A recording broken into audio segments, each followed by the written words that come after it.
গোল্লা, এই গোল্লা, বলি গেলি কোথায়? গোল্লা, ওরে গোল্লা রে। আচ্ছা, ছেলেটা কাউকে কিছু না বলে বাড়ি থেকে আবার হুট করে বেরিয়ে গেল না তো? তোমার ওই কুঁড়ে ছেলে যে কিনা কুটোটা নেড়ে দুটো করে না, সে কিনা বাড়ি থেকে হেঁটে বাইরে যাবে? চারদিক ছোটাছুটি না করে আরেকবার ওর ঘরে গিয়ে দেখো। হ্যাঁ, তাই দেখি তাহলে। দুদিন পরে ছেলেটা হোস্টেলে যাবে, তবু এখনো কোনো কাজ গুছিয়ে করতে শিখলো না। কই, কোথায় গোল্লা? এখানেও তো নেই দেখছি। সব জায়গা তো খুঁজে ফেললাম, শুধু একটা জায়গা খোঁজা বাকি। দেখি, এখানটাও দেখি।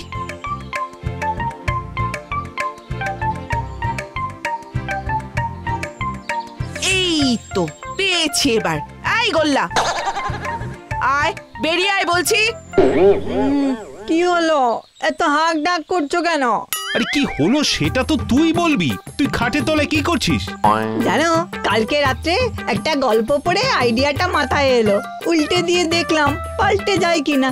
তার মানে কাল রাতেও তুই ওইসব উৎপটাং ভূতের গল্প পড়েছিস? এই, ওইসব ছেড়ে নিজের কাজে মন দে। কাল কিন্তু সকাল সকাল বেরিয়ে একবার হোস্টেলে যেতে হবে।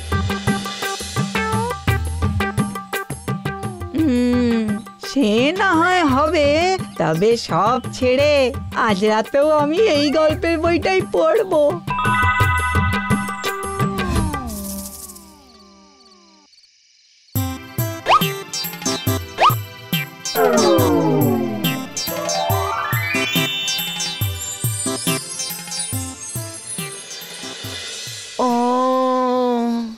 দিনের পর দিন বইটার ভেতরে থাকতে থাকতে হাড়গুলো করছে কড়কড়।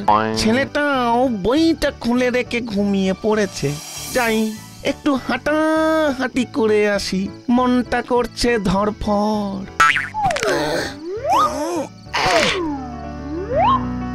এই তো হাত পাগুলো গুটিয়ে সুটিয়ে হয়ে গেছিল চ্যাপটা, এবার যেন ঠিকঠাক হয়েছে, খুলছে যেন রূপটা। এ বাবা, ছেলেটা তো দেখছি জিনিসপত্র একেবারে ছড়িয়ে 26 করে রেখেছে, কিন্তু ওটা কি জিনিস?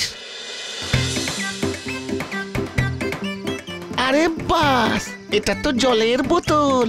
বইয়ের ভেতরে থেকে থেকে গলা গেছে আমার শুকিয়ে, এবারে তবে মন ঠান্ডা, প্রাণও ঠান্ডা হবে। কিন্তু একই কি ঠান্ডা রে বাবা! ওরে বাবা রে, দাঁতগুলো তো কনকনিয়ে গেল। এই রে, কেলো করেছে, জল ছিটকে ছেলেটার ঘুম চটকে গেছে। তাড়াতাড়ি সরে পড়ি এই তালে। ব্যাপারটা কি হলো? মনে হচ্ছে ঘুমের ঘরে হাত লেগে ফ্লাস্কটা পড়ে গেছে। না, আজ আর বই পড়ে কাজ নেই, ঘুমিয়ে পড়ি।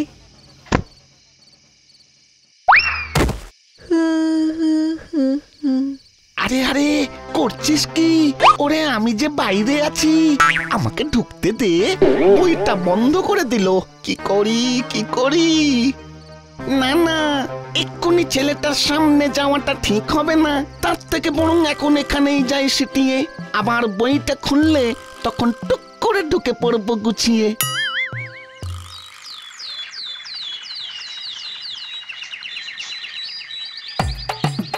এক্ষুনি বাবা এসে হাঁক ডাক শুরু করে দেবে, তার আগেই রেডি হয়ে যাই বাবা।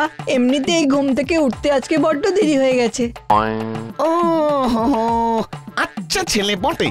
ঘরটা এক হাঁটু নোংরা করে রেখে নিজে সাজগোজ করছে।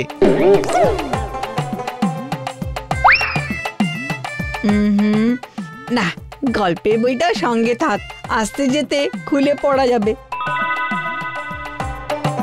আরে আরে, ওটা নিয়ে কোথায় যাচ্ছিস? ওটা রেখে যা প্লিজ। যা, ছেলেটা তো চলেই গেল। কি ফাঁপড়ে পড়ে গেলাম এবার। দোষ, এখন তো আর কিছুই করার নেই। এই, আমি বরং ঘরটা একটু সাজিয়ে গুছিয়ে ফেলি, তাহলে হয়তো ছেলেটার মন গলতেও পারে। আর একবার মিষ্টি করে বললেই আমাকে চুপটি করে বইটা খুলে বইয়ের ভেতর ঢুকতে দেবে।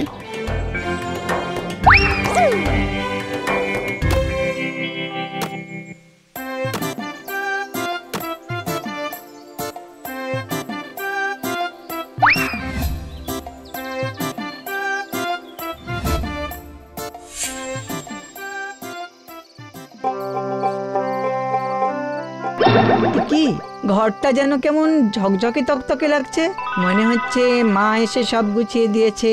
ভালোই হয়েছে, এবার একটু হাত পা ছড়িয়ে দিই।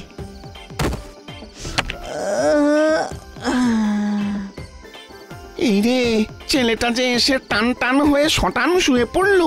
না না, এবার আমাকেই কিছু একটা করতে হবে।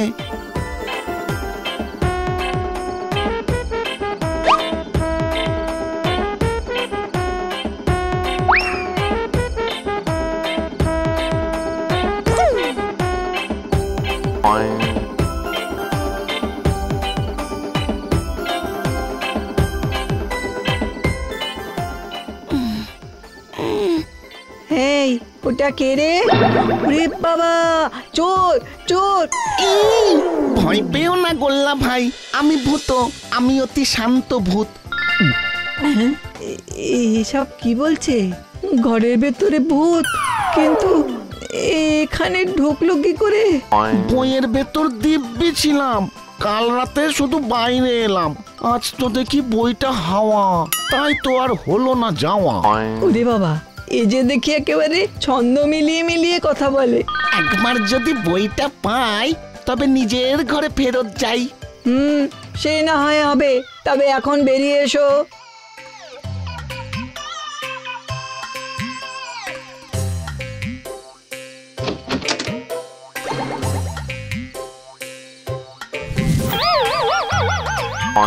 তোমার কিম্ভূত চেহারা দেখে আমার কেমন ভয় লাগছে। আমি করে দেব তোমার সমস্ত কাজ, তুমি শুধু আমায় ফিরে যেতে সাহায্য করো আজ। এই কান ধরছি, আর কোনো দিন বের হব না, হাড় কড়কড় করলেও বইয়ের বাইরে যাব না। একেই বলে কারোর সর্বনাশ তো কারোর পৌষ মাস। এই সুযোগে ভূতকে দিয়ে বেশ কিছু কাজ করিয়ে নেওয়া যাবে। কি হলো ভাই, এত কি ভাবছো? আগে দেখি তুমি কেমন কাজের, তারপর না হয় দেখছি কি করা যায়। এখন আমার হাত পাটা একটু টিপে দাও দেখি। ও ওরে বাবা রে, আস্তে আস্তে। থাক থাক, কাল থেকে রোজ ঘর সাফ সুতরো করার কাজে লেগে পড়বে, বুঝেছো? বেশ, তাই হবে। গোল্লাকে বলে বলে তো আর শেখাতে পারলাম না, এখন আমাকেই এসে এসে ওর ঘর পরিষ্কার করে দিয়ে যেতে হবে।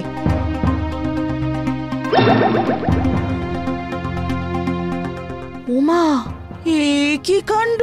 ঘর যে একেবারে ঝকঝক চকচক করছে। অবাক কাণ্ড! গোল্লাটা কি তবে রাতারাতি পাল্টে গেল নাকি? ওহ, এইটা আবার কি রে? ও মা, এ যে দেখি একটা আস্ত মানুষ! ওরে বাবা রে! ওরে, কে রে? তুমি আগে বলো, তুমি কে? আমি ভূত। অদ্ভুত তো, ভূত তো এখানে আমার ছেলের ঘরে এই আলমারির পিছনে ঝিমাচ্ছিলে কেন? ওটা আপনার ছেলে উঠতে বসতে কাটিয়ে কাটিয়ে আমাকে করে দিয়েছে হয়রান। বেঁচে থাকলে নির্ঘাত আমার বেরিয়ে যেত প্রাণ। বুঝেছি, তাই গোল্লার ঘর এরকম পরিষ্কার। কিন্তু তুমি ওর কথায় এইসব করছোই বা কেন? না করেই বা উপায় কি? ওর কাছে আছে যে ভূতের বই, আমি তো থাকি ওখানেই। একবার কোন কুক্ষণে বেরিয়ে পড়েছি, তারপর থেকে ঢুকতে দিচ্ছে না, কি যে করি। বুঝেছি বুঝেছি, তার মানে তোমাকে ব্ল্যাকমেল করছে। না না, এভাবে কি চলতে পারে নাকি? আমার যে তোমার উপর খুব মায়া হচ্ছে গো। তাহলে আপনি না হয় ভূতের বইটা খুলে রেখে আমাকে ঢুকিয়ে দিন দেখে শুনে। সেটা তো আমি করতেই পারি, তবে আমি চাই তুমি এমন কিছু একটা করো যাতে ছেলেটা আমার শুধরে যায় আর নিজে নিজেই তোমাকে বিদেয় করে। কিন্তু আমার যে অত বুদ্ধি নাই। সেটা না হয় আমিই দিয়ে দিচ্ছি, তবে যা করার সেটা কিন্তু তোমাকেই করতে হবে।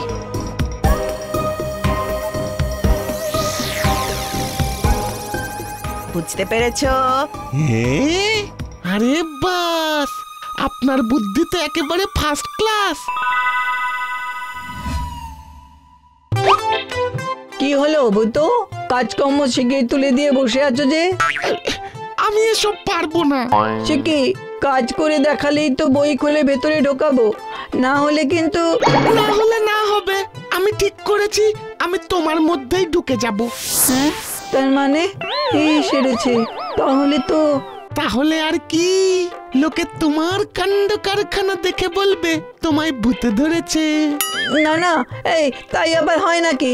এমা, না না না ভূতো, এরকম করো না প্লিজ। আমি আমি আমি বই খুলে দিচ্ছি, দাঁড়াও, তুমি আবার তোমার জায়গাতেই ঢুকে যাও। আমি যাব না, আমি কিছুতেই যাব না, এখানে কত আরাম। যাও প্লিজ, এরকম করো না। ভালো ভূতো আমার, ভালো ভূত। যেতে পারি, কিন্তু একটা শর্ত আছে। সেটা কি? তুমি এবার থেকে নিজের কাজ নিজে করবে। নাও, এক্ষুনি ঘর গোছাতে শুরু করো। হ্যাঁ, হ্যাঁ, তাড়াতাড়ি, নইলে কিন্তু